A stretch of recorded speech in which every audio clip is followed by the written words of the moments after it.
Welcome back to Alpha Recap. I'm glad you joined us after the close. Today we're unpacking a market that finished the day up and full of contrasts.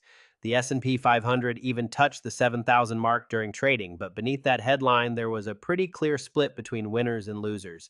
As always, if you have questions, you can reach us at stockalpha.ai. Kate, great to have you on. Now let's start big picture. What stood out to you right after the bell? Thanks, Lane. The headline was that risk on tone. Tech, semiconductors, and materials really led the tape, but it wasn't uniform.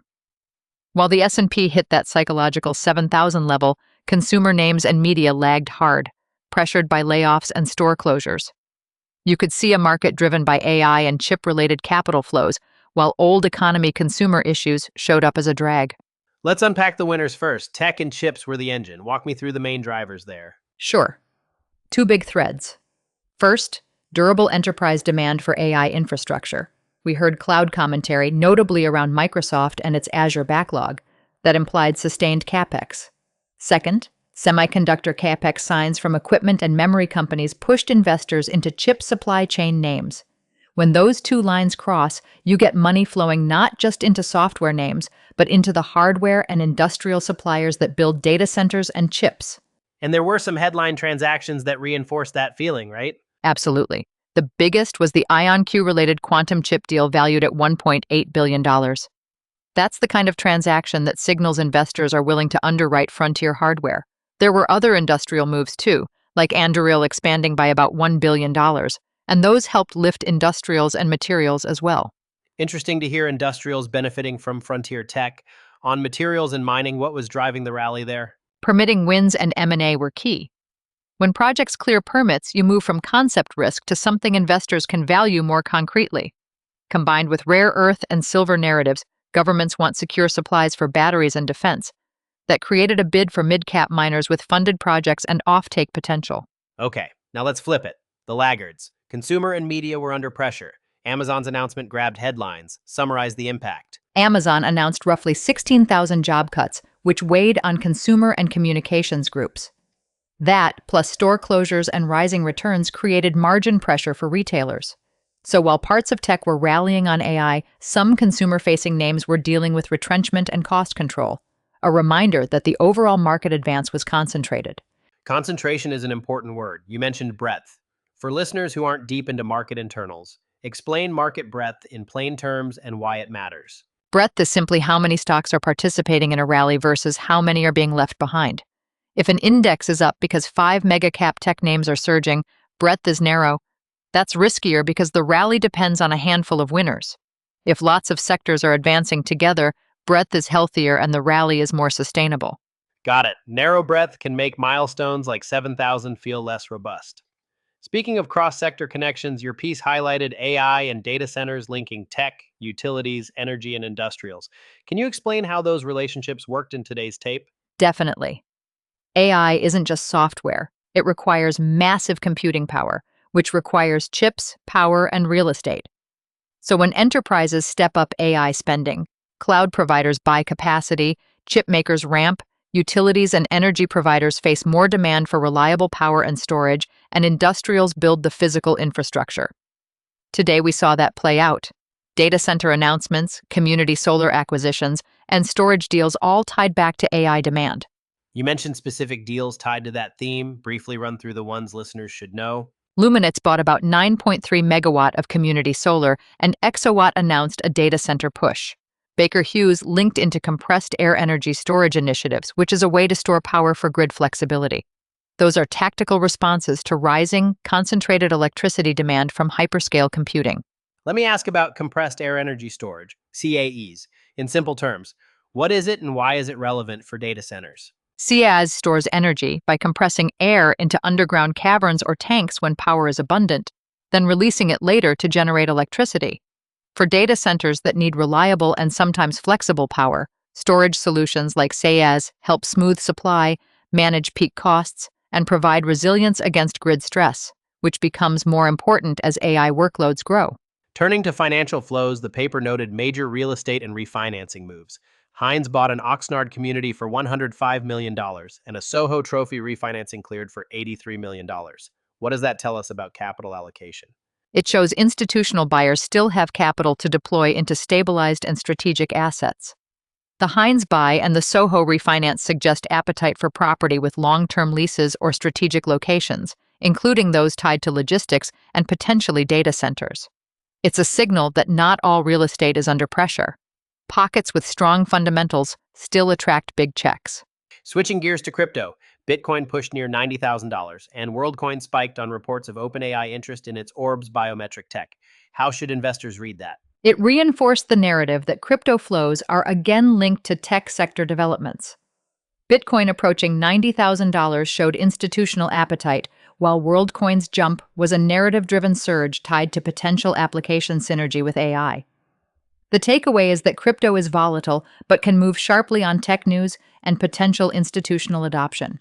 You also flagged policy and labor headlines as cross-cutting risks, the Kaiser nurse walkout and contentious regulatory appointments, plus cannabis rescheduling chatter. How immediate were those hits today? They created headline risk, particularly in healthcare and related insurers. The Kaiser nurse walkout is an operational disruption that can pressure providers' near-term results. Regulatory appointments and cannabis chatter can alter sector risk premiums quickly. Those are the kinds of non-market events that can cause outsized moves in otherwise quiet parts of the tape. Let's be pragmatic. For portfolio construction, your write-up laid out a few tactical calls. Summarize the main positioning suggestions for listeners. Sure. First, underweight consumer discretionary. Be selective. Amazon's cuts and store issues point to margin pressure for many retailers. Second, overweight AI infrastructure and semiconductor supply chain. CapEx signals suggest multi-year opportunity there. Third, rotate into materials and mining names with credible development timelines. Permitting wins matter. Fourth, consider energy midstream and utilities that can service data centers. Fifth, hedge or limit crypto exposure. For most investors, it should be a defined, disciplined allocation. And finally, keep some cash ready for idiosyncratic real estate or industrial opportunities that may appear. That's a lot to act on. People always want specifics, like what should they watch this week to confirm these themes? Watch cloud guidance and CapEx commentary from major cloud providers, chip equipment bookings and memory CapEx signals, permitting and offtake news in mining, and energy or utility contract announcements tied to data centers. Also watch policy calendars, HHS updates, cannabis rescheduling chatter, because those can change sector outlooks quickly. Let's drill into risk management for those more speculative areas, crypto and frontier tech like quantum. How should listeners size those exposures? Be disciplined. For crypto, many advisors recommend allocating only a small, predefined percentage of liquid net worth and using custody and compliance best practices. For frontier tech, favor names with clear milestones and track records, and use defined risk instruments or small position sizes. The key is to set position limits and exit plans before you're hit with headline volatility. Back to the market structure point. The S&P hitting 7,000 is psychological, but you warned about potential profit-taking in richly valued pockets. How would you tactically express that for listeners who are already long some of those AI winners? If you're long, consider taking some profits on concentrated gains, especially where valuations assume perfect execution. Reallocate into areas that have lagged but show improving fundamentals. For example, materials with permitting progress or utilities with storage contracts. You can also use options to define downside risk while keeping upside exposure. Let me ask about banks and finance. The note said finance rallied broadly with stocks. Is that just a beta play, or are there structural reasons for that move? It's a bit of both. Banks typically rally in risk-on environments as loan demand and deal activity pick up. Today, deal activity and overall market uplift helped. There's also the financier link to large-cap tech hardware transactions. Banks and financiers are underwriting these chip and real estate deals so they can benefit from fees and advisory work. Before we wrap, let's run through a quick sector-by-sector checklist. One sentence each. Technology? Net positive. AI demand and Azure backlog are supporting cloud and chip-related names, but watch guidance for confirmation. Finance? Positive. Broad rally and ongoing deal flow are supportive, but keep an eye on regional bank developments and fintech regulation. Materials and mining? Positive. Permitting wins and rare earth M&A are constructive, favor companies with funded projects and clear offtake. Industrial and manufacturing? Positive.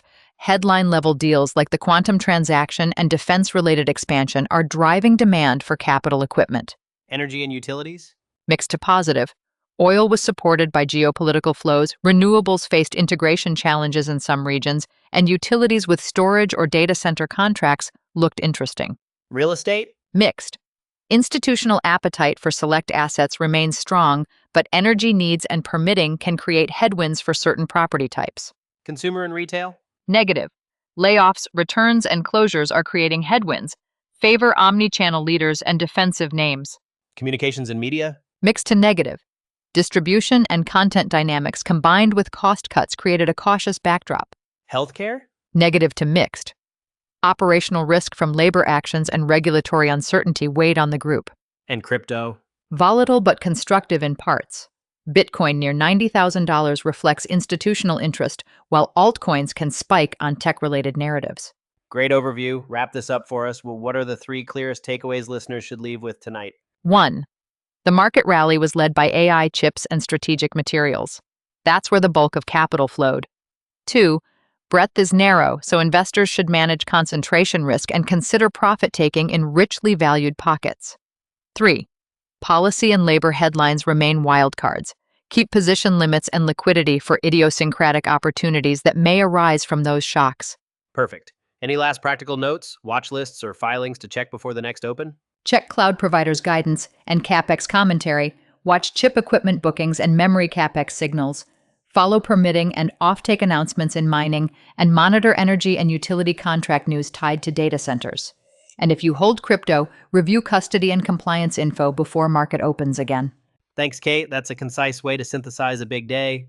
For listeners, our takeaways. Markets closed up with the S&P briefly at about 7,000. Tech and materials led, consumer and media lagged, and cross-sector themes tied to AI and data center demand dominated flows. If you have questions about anything we covered today, head to stockalpha.ai where you can ask us directly and we'll answer live. For more market analysis and insights, visit stockalpha.ai. Kate, thanks for joining us. See you next time. Thanks, Lane. Always a pleasure.